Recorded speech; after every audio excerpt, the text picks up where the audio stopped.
โอ้หมดทั้งใจสีดาน้องให้พระรามไปจดหมด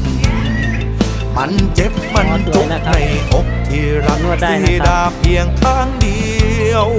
วันไหนสีดาจะเห็นความรักของยักษ์ตัวสีเขียว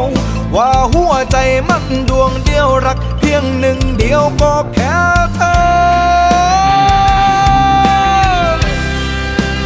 อยากให้มึงรับรู้ตัวร้ายอย่างกูว่ามีหัวใจ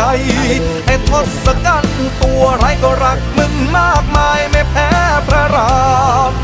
จะมีบางไหมโนวันไหนสักวันที่แม่สีดาจะเห็นใจกูบ้างถึงว่ากูจะมี10 มือ10 หน้าก็ตามแต่หัวใจกูมีเพียงดวงเดียว